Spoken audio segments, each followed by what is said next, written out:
everyone, welcome. I'm Tim, I'm the founder of the Health Optimization Summit and known as the UK's leading biohacker. And today we're joined with Dr. Paul Saladino. So Paul is the leading authority on the science and application of the carnivore diet, a hot topic right now.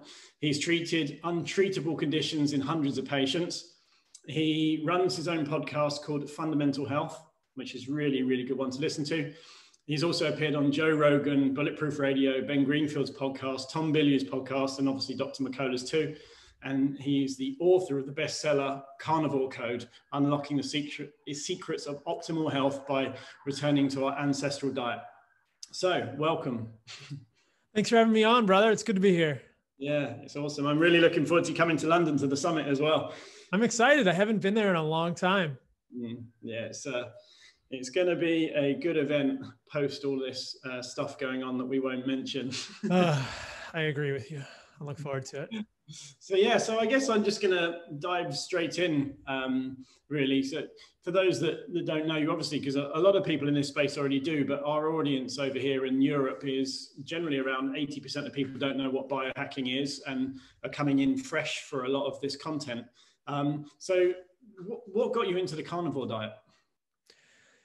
I wasn't fixing my health issues with any other diet.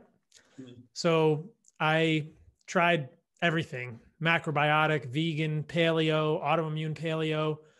I was a vegan about 15 years ago, macrobiotic around that time. And my health issues were mainly eczema and asthma. So what we would consider in Western medicine to be atopic conditions or atopy. And at times my eczema was really bad, but it didn't get better with all those dietary modifications. And for me, veganism was the worst. I lost 25 pounds of muscle mass. So I was very skinny and pretty lethargic and difficulty focusing and horrible GI issues, lots of gas. Macrobiotic was no better. Paleo was better for sure. I was able to gain back muscle mass, but continued to have lots of eczema flares for years and years and years. And so eventually in medical school and then residency, I started thinking about it and trying to really deconstruct it and understand why leafy greens and why nuts and seeds were included on a paleo diet, and what was really going on there, or even why fruit or any of these other things were included on a Paleolithic diet, and think about, is this really what my body wants? And what if I cut those things out? And at that time, I kind of made the decision. I started looking into the research. I eventually made the decision, I'm going to cut out all the plant foods, which even to me at the time sounded pretty extreme, because we're just told so often that plant foods are good for us, and polyphenols this and antioxidants that. And, when I started really looking at the research, I found that it was very shaky, and there are a lot of paradigms to challenge around the benefits of anything in plant foods, whether it's polyphenols, quote, antioxidants or fiber, all these things. So my personal story is really that I cut out all the plant foods. I ate a nose to tail animal-based diet, like cultures around the world have done seasonally, or some of the more northern cultures have done for large amounts of the year, the Inuit, the Sami in, northern Canada and the Yukon, or, seasonally, a lot of cultures throughout the year have favored animal foods and less plant foods in the winter. So it's not so radical to do this, but it felt radical to me at the time. I always ate nose to tail, always eating the organs, connective tissue, animal fat. And lo and behold, the beginning of the rabbit hole, the beginning of the entire fascination of this was that I felt better. I felt the eczema resolved within a few weeks and didn't recur ever. The asthma's gone. And psychologically, I felt better in a way that I didn't expect. I didn't really think that I had anxiety or depression, but within a few weeks of doing a fully animal-based carnivore diet, I was just a happier person. Now, in the interim, in the last 2 years, you write a book, you go on a lot of podcasts, you get a lot of hate. There's been a little stress in the interim, but at the beginning of the carnivore diet, before I was the whipping boy and the voodoo doll for all of the nutritional zealots who don't think what I'm saying is right, things were pretty amazing. I felt really, really happy and quite positive. I thought there's something to this. And so that began over 2 years ago, my research dive into animal-based diets, why we consider certain foods to be healthy, which foods I would consider to be healthy. And essentially it's a reimagining of what we might consider to be a real, quote, paleo diet. I love the idea of ancestral remembering, ancestral recall, thinking about how we've eaten evolutionarily, I do think that's still programmed into our genetics and our book of life. And the more we can mirror that, I think it's pretty similar for humans, regardless of their ethnicity, because we're not all that different, regardless of where we live today. But I think that the more we can mirror that, the more we can eat in a way that's in accordance with our genetics, the better we will do. And though it is controversial and though it does go against the grain, I am fascinated by the notion that an animal-based diet or a predominantly animal-based diet is really the single greatest way that we can eat in accordance with our genetics. And we can get into some of the nuance there. Yeah, it's really, really awesome. I mean, it's funny, through the last 10 years of my health issues, I've tried all the different diets. I actually posted about it on Instagram recently. It's just like, obviously, the Candida diet, the low oxalate diet, the low lectin diet, and all these different things are plant-based. And it's really funny how I found, and quite a lot of people have said to me, oh, well, I felt amazing with plant-based. It really helped me. It's like, well, my mindset is that it's a reset. It clears a lot of stuff out, especially if it's clean vegetable, but it's self-limiting. They end up getting worse and worse, but they attach themselves to the initial, I felt better, and think that more of that better is good. Bless you.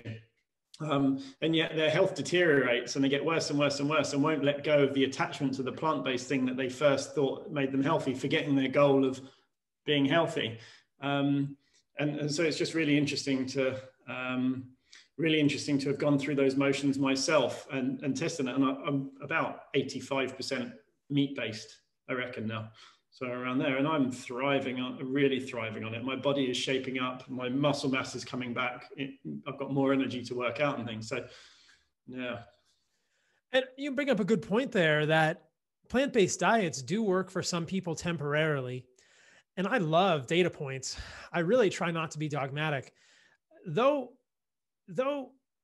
anecdote is often poo-pooed, often derided, I really think that anecdote is valuable. And individual case studies of improvements in autoimmune disease are valuable. What did that person do to improve that? And I love looking at anecdotes that are plant-based anecdotes and people see improvement. And what I take away from that consistently is that some people are probably very sensitive to dairy, and some people may be sensitive to eggs or egg whites. I think it's a very, very small amount of the population that's sensitive to meat. And, in my work, I've encountered maybe just a handful, one or two people who are exquisitely sensitive to red meat, but could eat other meats. So I don't think that the value of a plant-based diet is in the exclusion of animal products, except that some people are probably sensitive to dairy or eggs. A lot of people that go plant-based cut out junk food. So it's the first intentional dietary choice they've made. That's going to make everybody feel better. So many prominent plant-based advocates who I respect, were eating junk food and alcohol before they did that. Well, of course, plant-based is going to make you feel better. You hear the same thing from athletes. Oh, I went plant-based, I feel so much better. Well, you cut out junk food, and we're throwing the baby out with the bathwater. We're conflating those two and thinking, just because I cut out meat and junk food, the meat is bad for me. And like you said, people get attached to a value structure and they really get religious about it, and it hurts them, because very consistently in plant-based diets, we see people nutritionally deteriorate over time because they are just not nutritionally replete. And I talk about this in my book, The Carnivore Code. There are so many nutrients found in animal foods that are really not well represented in plant foods. It's just nutritional fact. We're talking about things like creatine, carnitine, choline, carnosine, K2, B12, zinc, copper, iodine. It's just, the list goes on and on and on. And you can, I was recently on Joe Rogan's podcast, and we talked about it. I believe that someone could eat a plant-based diet and be okay if they were very, very savvy about how they constructed it and took a lot of supplements. But why would you do that? If we actually understand that, and we really look critically at the reasons that people choose plant-based diets, they are ethical, which is a whole separate conversation, environmental, which is a very fascinating conversation. And I think that if you look at the environmental conversation around meat, you find that animals raised properly are not killing the planet. They're actually probably the only hope that ecosystems have on this planet to continue. And then the third one is health-based. And man, the health reasons for a vegan diet have just been destroyed over and over and over as we critically evaluate epidemiology and look past it to interventional studies, which really clearly demonstrate that animal products are very healthy for humans and don't cause inflammation or any of the problems that so many, mainstream outlets and vegan advocates will spew with their rhetoric. So it doesn't make a whole lot of sense. And, the proof is in the pudding too. I mean, you're an anecdote, I'm an anecdote. We are both thriving on an animal-based diet. This is what our ancestors have been eating for millions of years. It is written into our book of life. And the nuance kind of comes in when we say, but which plants should we be eating, if any? And are plants really as good for us as we've been told? I say no. And that's also mirrored in indigenous cultures as well. There are many cultures like the Hadza, the Kaiwi Meno, and the Amazon, the San, the Ikung, the Samburu. If you really look at what they're eating, they don't eat vegetables, right? Mm-hmm. They don't eat leafy greens. They will eat nuts and seeds only really under survival conditions. They mostly eat meat and animal foods, nose to tail. They'll eat honey when it's around, and they'll eat fruit. So this is my approximation of Paleo 2.0, which I call animal-based or carnivore-ish. It's saying, hey, eat some fruit or honey or non-toxic carbohydrates if you want, but make the majority of your diet like you do, animal meat and organs. And look what happens. The proof is in the pudding over and over, man. People thrive, and the cognitive dissonance is just amazing because we're constantly told these foods are killing us. And yet those of us doing this feel the best we ever have. Well, I think it's really funny. I've got to emphasize on the point about the ethical side of things as well, because I mean, I've been called a murderer so many times. I'm sure I can only imagine what it's been like for you. The murderer, it's like, well, but this is a health choice for me, and it's not about murdering animals and things like that. I mean, I do eat the best quality meat there is that I can get my hands on, and humane wherever possible. And I don't eat the poor quality crap. But I don't look at it in the same way as they do, but they try to get me to think of it in their way. That is completely to one side. We're talking about nutrition and health, and not about ethics in this discussion. And anyone that keeps on pulling in the ethics about murdering animals, it's like, sorry, that's not part of this conversation. We can talk about that another time. So I guess that must be an issue you come up with quite a lot, being the carnivore guy. I think that to be frank, when plant-based advocates have nothing else left, when it's shown that the environmental impact of raising animals properly is positive, that they're carbon negative, that regenerative agriculture restores the soil and recreates ecosystems, that animal foods are healthy, and that all the claims that animal foods are unhealthy are based on really poorly interpreted epidemiology and ignorance toward interventional studies, the only argument left is the ethical argument. And so then, ethical vegans will say, well, you're killing animals. And that's a philosophical conversation, which we can certainly get into. And, my quick response to that is, hey, listen, in order for something to live, something else must die. That is the way of life. And I'll just be frank again, that most of the vegans who say this ethically have never spent time in the wilderness. They're completely disconnected from cycles of life and ecosystems. They don't actually see the way that life works. Life and death are the same. They're just part of a cycle. And death is just rebirth and the next section of life. And so we are just renting the atoms that compose us. And, for anyone to believe that they are a unique form, well, hey, I got news for you. The atoms that you are made of belong to something else before you. And the atoms you are composed of will be part of something else long after you are gone. And so to really say that meat is murder, it misunderstands the position of humans within a cycle of life. In order for something to live, something else must die. We should embrace it and do what we can to improve our own health so that we can just take care of the people that we care about and really spread a message that we believe will improve people's quality of life. And like you said, we also select animals that are treated humanely, and we appreciate the way that they nourish us. But, the last thing I'll say about this is there's also a very human construct that creates a hierarchy of life. To say that a plant is different than an animal, well, that's a human construct, and we can get into all this transhumanism and pantheism and all this stuff. But there's we don't know what a plant consciousness is like. We don't know what an insect consciousness is like. And they'll say, well, plants don't feel pain, and then there's evidence that plants actually do excrete pain signals to things. And you think a plant wants you to eat its leaves, or wants you to chop it down, or wants you to, so this is all it's all a very human construct that makes vegans feel ethically superior, when in fact it's based on a house of cards. There's no real, I don't think, any substantial ethical basis for this. And we all live within life, and we are tasked with doing good work, and we must nourish ourselves in order to take care of ourselves and our families and spread good word. So that's the end of the conversation for me. I think that people just don't get it.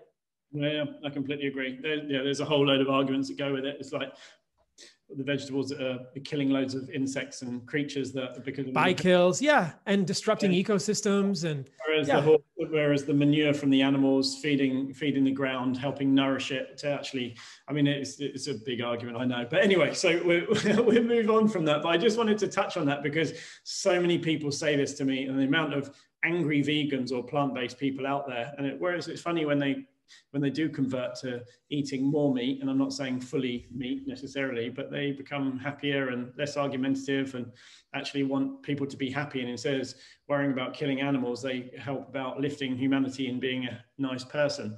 Imagine that. It's amazing how it changes, actually. So like, what does being doing the carnivore diet mean to you exactly? So could you just define it and lay it out? Yeah. So there are three main tenets that I try to help people understand as they consider a carnivore diet or animal-based diets. And they are, number one, that animal meat and organs are the most evolutionarily nutrient-dense food. We've been eating them for millions of years. They made us human, and we should include them in our diet as our ancestors did. We should treasure them. We should not shun them based on poorly interpreted science. They are an integral part of every human's diet if we want to thrive. Number two, that plants exist on a toxicity spectrum, and that if we are not thriving, if we have autoimmune disease or issues with weight loss or issues with mood or issues with inflammation or issues with chronic disease, diabetes, or any of these things, we should consider the fact that plants do not want to get eaten. They have created toxins out of necessity over the last 450 million years of coevolution with animals, and eliminating the most toxic plants will very often result in massive health improvements for a lot of humans. So I really wanted to help people understand that you don't just have to eat animal foods. You can thrive on just animal foods. And a lot of days I just eat animal foods, but some days I also include the least toxic plant foods. And so that opens it up to people. And I want people to understand it's like Paleo 2.0 in a way. What are the least toxic plant foods? If you eat the majority of your food as animal meat and organs, and the organs are critical, and you include the least toxic plant foods, man, that is a recipe for thriving.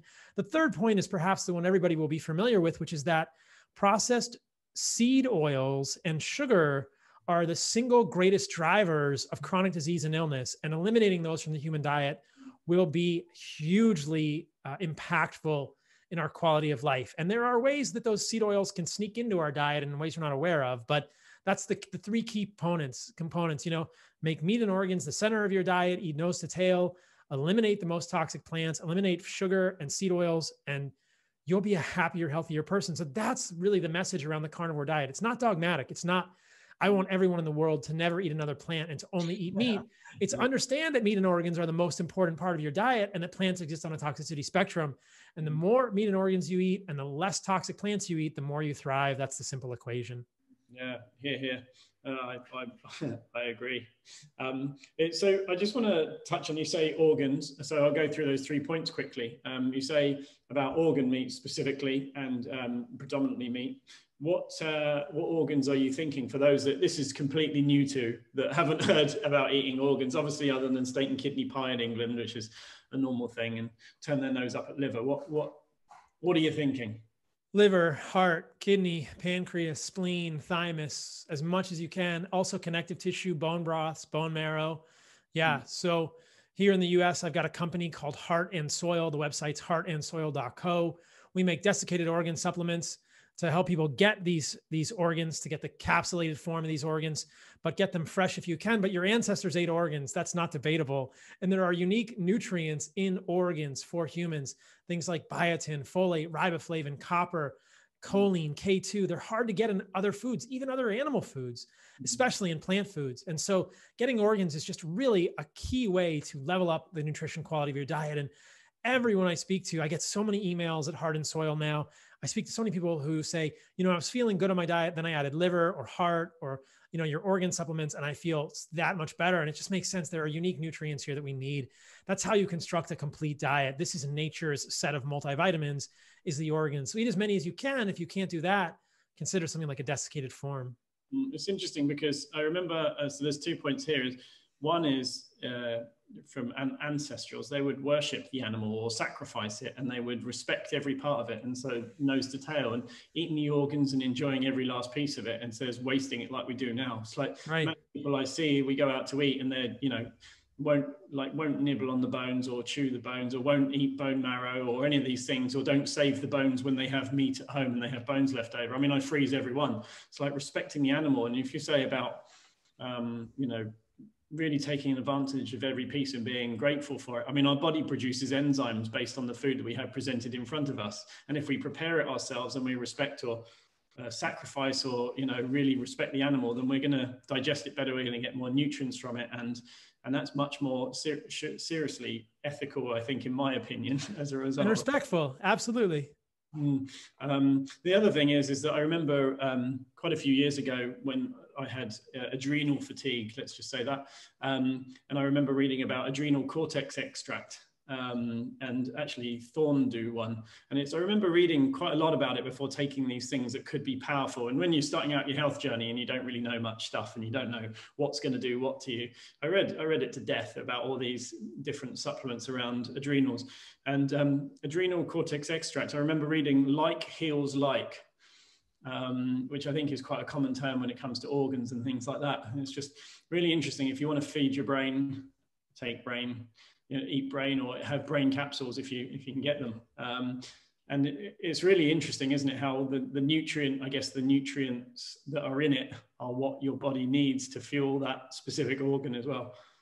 It makes sense, right? In order to make a liver, all the nutrients that you need to make a liver are in a liver. Same with the brain and all these. I mean, there is some flux. To be fair, the nutrients in the liver are fluxed through a liver, but a lot of basic building blocks to make a liver are contained in a liver, heart, etc. So yeah, I think that I always strive to eat as nose to tail as I can. And that's why we do what we do. Yeah, cool. So the other point is you say low toxicity fruit and vegetable. What kind of vegetables, or what does that consist of? So in the Carnivore Code, in my book, I lay this out. In my cookbook, which will be out in 2022.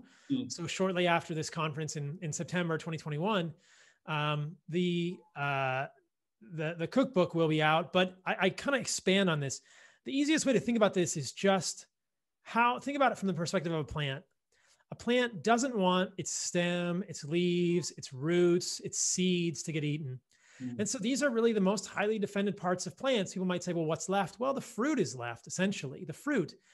And there are a lot of foods that we think of as vegetables that are actually fruit, things like avocado or olives. People are familiar with many sweet fruit, but like I said, if you look at many of these indigenous cultures, they eat honey and fruit and meat. In the example of the Hadza, they will dig tubers, but when there is a kill around, they will stop digging tubers. They use tubers as a fallback food, and the authors of a paper about the Hadza's preference for different foods even call tubers a fallback food. So it is this hierarchy of foods. So I want people to understand, okay, if you are going to eat plant foods, the most evolutionarily consistent plant foods are fruit, honey, and probably then tubers. And you have to see how you respond to those. Now, like I said, fruit and honey are pretty not toxic for most people. If you have underlying diabetes, including sugars in your diet, is not going to work. You're going to need to do a ketogenic diet short term while you eliminate the seed oils. And I think that we can go into this later if you want, or people can refer to my content on fundamental health. I've talked a lot recently about what is driving metabolic dysfunction, what is driving diabetes, obesity. And I think it is an excess of linoleic acid and polyunsaturated fat. So I don't think carbohydrates cause diabetes. In the setting of metabolic dysfunction, they can fuel the fire, but they don't cause it. And there are many examples of that from indigenous cultures. Myself, I've done experiments for months at a time where I've included honey in my carnivore diet. I don't get diabetic. I've done all my blood work and looked at continuous glucose monitors. So if you are metabolically healthy, you can include fruit and honey or starches in your diet. Just know that and squash or another fruit that we never think of as a fruit. So but when you get into the roots, you're starting to increase the oxalates more. Some people are going to be more sensitive to that. So there's this toxicity spectrum of plants. Again, I outline it in my book, The Carnivore Code. It'll be much more outlined in the cookbook, which will have recipes for carnivore-ish, lots of plant foods in the cookbook that are less toxic. But that's what I'm talking about. The least toxic plant foods. The other least toxic plant food that I'll mention that's going to be controversial is something like white rice. I'm not a fan of grains in general, but I think for a lot of people, if you dehull the rice, and especially if you pressure cook white rice, it seems to be pretty benign for most people. And it's mostly just amylose, which is a starchy carbohydrate in the white rice. So that would be the only grain that I would consider to be possibly a less toxic plant food. But I do think, and I've hinted at this a couple times now, that both ketosis and ketogenic states and positions during which you include carbohydrates in your diet are valuable for humans. Long-term ketosis, I think, doesn't work, but long-term carbosis doesn't either. So I think we should be cycling carbohydrates. I think we should include them in our diet from time to time, do intermittent fasting along with this. But there's some room there for people to include carbohydrates if they would like to in their diet, provided they understand this spectrum of plant toxicity. So what are the most toxic parts of plants? I hinted at this earlier: leaves, stems, seeds, and seeds really includes nuts, grains, seeds, and legumes, with the one exception perhaps of white rice. But I think that my battle call has really been kale doesn't love you back. Kale doesn't love you back. It just doesn't. Spinach is not your friend. The leafy greens, leafy greens are not eaten in indigenous cultures. These are foisted upon us as health foods, and they are just not. It doesn't make any sense. Plants do not want their leaves eaten. Stop that. You'll feel so much better. That includes things like broccoli and cauliflower and cabbage and collard greens. Like, no, not a good source of food for humans. Just not good food for humans. It's funny because it must have been about 8 years ago, 7 or 8 years ago, I did the Vale juice diet, except I took all the fruit out because I was bloated like crazy from antibiotics for so long. But it's really interesting. Whenever I had one with kale or spinach in, I would pee like crazy, like absolutely crazy. And then when I had an organic acids test done, it showed that I had a real bad oxalate problem. All I was doing was I was adding more and more and more and more oxalates in, and I was forming kidney stones, obviously, because a bad gut and too much oxalates. And while my bloating went down like crazy because I had no food left in me at all and there's no fermenting going on, I was in a really poor state, but it really helped my digestion. But for health, it was just bonkers. And it's just like, I realized how toxic spinach, and this is before everyone, or I knew the community, and everyone was saying actually how bad spinach and kale is. And everyone else is there sitting there stuffing, eating it out of the packet. Just like, this is insane. It just doesn't like, my body doesn't like it to be in there. And so it's really funny how, everyone's still, a lot of people are still saying, oh, it's amazing, we got to be having this, let's have this spinach salad. Or I was there too, man. I was there too. I mean, I was bought in before I figured it out too, man. Yeah. So tell me about the fats, the healthy fats, because obviously you talk about PUFA quite a lot, and that's a term that's flying around everywhere right now. I feel more than I've ever heard it before. So tell me, that's point 3. So tell me a little bit about that, just as an overview. Right. So if you think about it evolutionarily, all these discussions come back to evolutionary consistency. If you look in the wild, if you look at wild animals and foods that our ancestors would hunt and gather, it would have been very, very low polyunsaturated fatty acids. I mean, occasionally fish is going to be slightly more omega-3, but at least in terms of the omega-6, there's really not a whole lot of omega-6 running around out there. It's small amounts. In animal fat, in animals that are wild, like ruminants, bison, things like elk, deer, pronghorn, antelope, it's less than 2%. It's probably sometimes even less than 1% of their fat is omega-6 polyunsaturated fatty acids. And so it's a very small amount. But if you look at over the last 100 years, the amount of linoleic acid in the human diet has increased massively. And we are now eating perhaps 10 to 15 or 20% of our calories as polyunsaturated fats, specifically as omega-6 polyunsaturated fats. And there are so many mechanisms by which this can cause harm. If you over-ingest omega-6 fatty acids, you're not going to be able to synthesize omega-3 fatty acids. I don't think humans need a ton of omega-3, but I do think you want to be able to make EPA and DHA if you can't get it in your diet. And that only happens when you have a small amount of omega-6 in your diet. So that's key. And I think that the studies that show that omega-3 are beneficial are primarily rebalancing an imbalanced omega-6 to omega-3 ratio. I think for most people, you don't need to supplement with omega-3. If you are eating animal foods, you just need to eat less omega-6 because you are eating way too much omega-6. Most omega-6, we're getting it in seed oils. We're also getting it from eating plant products that are enriched in it, like nuts and seeds. a smaller amount there, but those do have a significant amount of linoleic acid. Strikingly, even things like avocado oil and olive oil have more linoleic acid than probably is ideal. They have 10 to 12% linoleic acid. Now, much less than a canola oil that is 50% linoleic acid. But back to the evolutionary inconsistency of that amount of linoleic acid, we know that these polyunsaturated fats are not made in the human body. They are stored in our fat tissue. They are stored in our cell membranes. They are stored in the membranes of our mitochondria.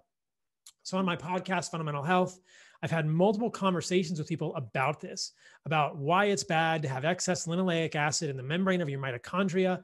It gets incorporated into cardiolipin, which stabilizes the electron transport chain proteins, and havoc ensues. There's also a lot of really interesting thinking around the protons theory of obesity, which suggests that the more polyunsaturated fatty acids you eat, it changes the ratio of reducing intermediates, which changes the way the electron transport chain works, and your cells cannot signal insulin sensitivity or resistance properly, which leads to problems with satiety and eventually problems with metabolic syndrome, et cetera. So basically the take home is that excess linoleic acid at non-evolutionarily consistent levels appears to create massive biological problems for humans. And more than anything else, I think that is the main driver of chronic disease in this country, in the UK, in other countries.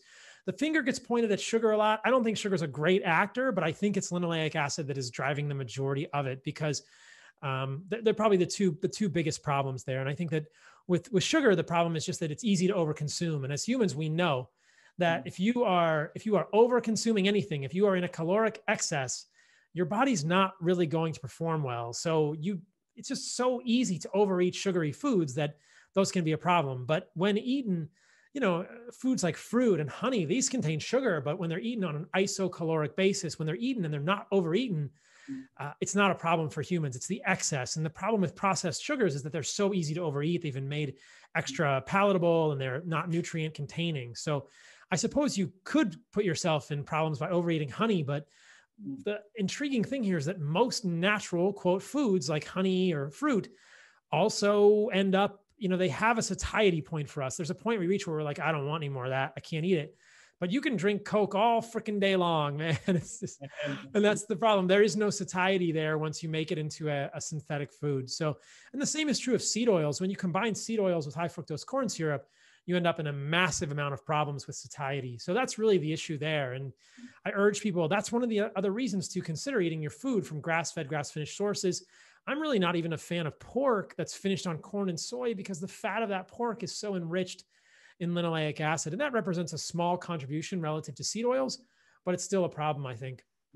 That's really interesting. Two things I just want to touch on actually is I remember Jack Kruse writing, because he's a big fan of DHA and balancing the oils. One thing is DHA is the only lipid with the ability to turn light into a DC current. Is something that he once read, and it's really resonated with me. So I'd love to know your thoughts on that. I mean, Jack Kruse is a little bit out there, man. I don't agree with everything he says. I appreciate his work, but I don't agree with everything he says. Excess DHA is harmful for humans. You don't need a ton of it. And just cramming lots of DHA in your body is not a recipe for health. Evolutionarily, it's inconsistent. You can make DHA from EPA. You can also make EPA and DHA from ALA, provided you don't get excess amounts of omega-6. We sure need omega-3, but we don't need the massive doses of omega-3 that we're being told we need today. And I would not just go out and chug DHA. It's also a very unstable oil, extremely unstable, highly oxidized, very problematic oil. I do not think humans should be taking fish oil supplements. Well, I actually don't take the supplements, but I have added more fish into my diet, and quite a few people I know kind of do that. But how much would we have eaten evolutionarily? How much would we actually have been able to get hold of is the question. And again, it comes back to ancestral health for me as well. Always, like, what would we have done in the cave? When would we have done our exercise? What would we eat, and how many different foods would we have eaten at the same time and things? But the other thing I just wanted to touch on is about the oils. From my perspective, and this is just an end user perspective, is that when I was most inflamed, I was having completely the wrong oils. I didn't know about how toxic canola oil was, or sunflower seed oil, or any of these things. And I would sunburn in 5-6 minutes. Like the inflammation levels in my body were just insane. And then I started with phospholipids actually, to help the cell membrane. I actually used Body Bio's brand of phospholipids, and got rid of the crappy oils and made sure that I only had the right oils with the right things opposed to the crap, and then added astaxanthin in, actually. And now I can be out in the sun all day, every day, and I don't ever burn. The inflammation levels have gone down significantly. My health went like this in trajectory as a result of cutting out the crappy oils. And then the final thing was that my brother would get a migraine 48 to 72 hours after ever having canola oil, guaranteed. But he would have to food diary it. And if you wake up the next day with a migraine, you don't attribute it to 2 or 3 days ago, unless you make a food diary. Every single time he had canola oil, it's so toxic for his liver, he would have a migraine and be in bed for 2 days. And it's just like, that's how powerful this stuff is. But most of us don't necessarily have such a strong reaction and don't ever know it. So it's really crazy how bad this crap is. That's the value of anecdote. And that's the value of thinking about case studies and trying to frame it within the context of what we know about these things. The flip side of the seed oil conversation is saturated fat. And what's so cool here is that there are many saturated fats found in animals that are uniquely valuable for humans, like stearic acid. You can't even get stearic acid in the plant kingdom. And yet there are human studies of stearic acid that show that it has great effects on humans. At Heart and Soil, we make a supplement called Firestarter, which is tallow from suet, which is high stearic acid. And humans need stearic acid in their diet, as they do odd chain fatty acids like pentadecanoic acid and heptadecanoic acid. And so this stuff is really cool. It's really interesting to think about. And we should not be getting seed oils, and we should be getting animal fat in our diet. It's really a nutrient that we need. The human studies on stearic acid are fascinating. Looking at the way the mitochondria behave when you give them stearic acid is incredible. They really turn on, they fuse, they start doing fatty acid beta oxidation. And you see the reverse when people are deprived of stearic acid. So there's a real signal there, I think, linoleic acid being one side of it and stearic acid being the other side of it. Yeah, awesome. Yeah, awesome. I heard about that supplement, actually. A friend of mine, I texted you a few weeks ago about it. It's like someone was telling me about the supplements and some of these things. You got to try this one, you got to try that one. And it's like, so it's really, that's the one with the from the tallow that really stuck in my mind, actually. So it's really awesome. So it's actually one of my questions I was going to come on to, so I'll come back to your supplements in a minute. But so who do you think should be doing the carnivore diet? Anyone who's a human. Any humans listening to this who wanna enjoy their life more. But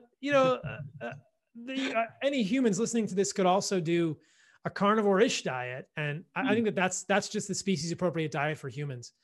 So yeah, easy answer there. Yeah. Okay. So what do you think the most common misconceptions are about the carnivore diet? Just that it's all meat, it's all just steak and bacon every day. And people don't really understand the conception of nose to tail, or the fact that it doesn't have to be quite so dogmatic. You could even include plant foods if you wanted to from the non-toxic side. It's, I think that's the biggest misconception. And also the environmental stuff, which we talked about earlier. I think people believe that you're eating a diet that's bad for the planet, when in fact you're eating the animals that are part of recreating ecosystems when they're raised in a regenerative fashion.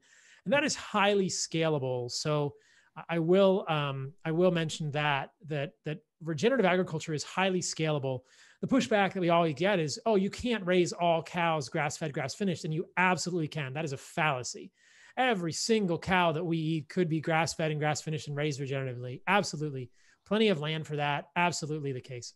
Well, it's funny because I had a conversation with an MP in the UK a few weeks ago about this, and they're talking about regenerative agriculture, and they actually sat down and had a roundtable with the farmers and the government to discuss this, and said, why don't we do this? And they said, well, because for the land to be good again after all the chemicals and things that we got through, it would actually take them 3 years that they wouldn't be able to produce anything, 3 years without them turning a profit or making any money from it. And so therefore they're always kicking the can down the road, opposed to the government saying, here you go, we're going to pay you out for the next 3 years, let the land sit, help feed it back again, get this thing, get the food, the animal waste on it, let's build this back up. And so, I mean, there's the book, which I haven't read yet, I've only seen snapshots of it, but The Sacred Cow, I think Rob Wolf and I forget. Anna Rogers. Yeah, supposed to be very, very good going down this route. And apparently it doesn't point the finger at one or the other, but it's really interesting in terms of how it talks about regenerative. Have you, I guess you've read it, have you? Or, yeah. Yep. And I've had them on my podcast, and that movie's coming out very soon. I think later in November. Sacred Cow is going to be out. So yeah, it's a great film and movie about regenerative agriculture. There's another documentary here in the US called Kiss the Ground, I think, that talks about regenerative agriculture, which is talking about the same sorts of things. But yeah, I mean, it's very clear that the way to regenerate the land is with animals. Like, yeah. And it's just what an indictment. I mean, it's also very evident in what you're saying that if the farmers can't let the land recover for 3 years, well, the fact that they need to let the land recover for 3 years indicates that they've really destroyed it with monocrop agriculture and pesticides. And why do we think that's a good thing? How can monocrop agriculture be good for the land? That's crazy. Yeah, it's funny. I actually I commented on one of your posts on Instagram. Must have been about 3 or 4 months ago, and a guy replied and said, "I completely agree with this. As a farmer, I know it costs X pounds per cow per day if it's grain fed, and I know it costs X pounds per day for cows." And it was like a fifth of the price for grass fed, but you could do a fifth of the amount of beef. And he said it was a net gain. He said, so it's just a choice. It's like it's really interesting. It's just the mindset is stuck there. It just seems so, it's right here. Like, why can't they get it? A lot of subsidies for grain. I mean, what are we going to do with all the corn we're growing if we don't feed it to cows? And, you know, if we don't put it in gasoline and things like this, it's really stupid. There's a lot of in agribusiness that probably has vested interests here. Okay, cool. So I got two last questions, Paul, if I may. So the first one is, what's the purpose behind the new company, Heart and Soil? And so tell me a bit more about these supplements that everyone's talking about right now. It's just the purpose is really just to make nose to tail eating much more accessible to many people, right? So we're desiccating the organs. They're freeze-dried, grass-fed, grass-finished from regenerative farms in New Zealand. We're working on developing a US supply chain as well, but it's just to get more of the organs to people, because a lot of people can't eat the fresh organs. They won't eat the fresh organs. It's something we're unfamiliar with. So it's just to make it as easy as possible to help people get this special nutrition in their life. That's why we do it. So, and the website is heartandsoil.co.co. So what if you were to pick the three, what would you go for first? The 3 supplements? Yeah, so we have a number of amazing ones. I think that the beef organ supplement is kind of like the multivitamin. We have the fire starter supplement, which is the tallow. And then we have another one, which is really cool, called histamine and immune, which is lung, pancreas, or lung, thymus, liver, spleen, and kidney. And it's just this wide collection of organs. So those are kind of my favorites right now. I mean, they're all amazing. We've got bone marrow and liver, all kinds of stuff. People can go to the website, see we've got a colostrum product coming out as well. Oh, awesome. I'm a big fan of colostrum, actually. Really big fan. Cool. Awesome. So the last question is, so what have you learned since writing the book? Like, what's the evolution or the next step? So much. I mean, the book was 6 months ago. You learned so much in 6 months. You know, I've learned a lot about metabolic health, metabolic flexibility, kind of softened my view on carbohydrates a little bit, worn a continuous glucose monitor multiple times for myself, gone much further down the rabbit hole for linoleic acid and insulin resistance and metabolic dysfunction. So those have all been fun projects in the interim, but it's always learning. It's crazy. I mean, a book is just a snapshot in time. There's a lot of evolution since that point. I think it's a big smack around the face for a lot of people to go, here's what the extreme for some people, beginning at ground, the beginning point, really out there. And sometimes you have to know 100% away from it to, even if you change 20% towards it. So I think that's what the book is really good. I'd like to touch on the rice point just quickly. Actually, I'm a big fan of jasmine rice, actually. And I find that my body thrives with it when I time it correctly. Specifically after workout for me. For the rest of the time, I mean, that's the only grain that I really have. Sometimes I add in organic gluten-free oats. But apart from that, it's only ever rice. So it's just really interesting how my mindset or what I've tested along the way has worked very similarly to what you're saying about changing your opinion with the rice. Yeah. It's been interesting for me too. I don't eat rice every day, but I bring it in sometimes. It's always white rice. It's always organic, and it's always pressure cooked. And I've experimented with amounts. Right now, if I do eat it, I'll eat it once a day, and I'll probably have 70 or 90 grams of carbs once a day, which allows ketosis the rest of the time. And it's an interesting, it's a little bit of a change in my metabolism, a little bit of an insulin spike, helps with electrolyte maintenance and palpitations. I'm not a fan of oats because they're quite high in phytic acid. So careful with the phytic acid in the oats. I have personal stories of problems with oats and phytic acid. And phytic acid is not easily degraded unless you ferment the oats a long time, and you get phytase and bacteria. So not as much of a fan of oats as I am with rice. I have a tablespoon. I have a tablespoon once every now and then, but not. Oh, a tablespoon is not a lot of oats. No, it's not. No, not at all. Just a little bit. Apart from that, so yeah. So where can people find you? I think from memory, your website's Carnivore MD, and the supplement for heartandsoil.co, was it? Heartandsoil.co. Yeah, heartandsoil.co is the best place for everything now. So there's my blog, my podcast, everything is at heartandsoil.co. Awesome. And then you're on Instagram at Carnivore MD. That's right. And on Twitter as well. I love your Instagram. It's very good at times. I'm always keeping an eye on it. There's some awesome posts over, especially throughout this year. So yeah, so thank you, man. Well, thank you very much for being on today. And obviously the listeners can come and meet you at the summit next year because you're coming to London. Yeah, I look forward to it. Yeah, so really looking forward to seeing you again then. But thanks very much for coming on today. My pleasure, man. Good to see you. Yeah, good to see you. Thanks again.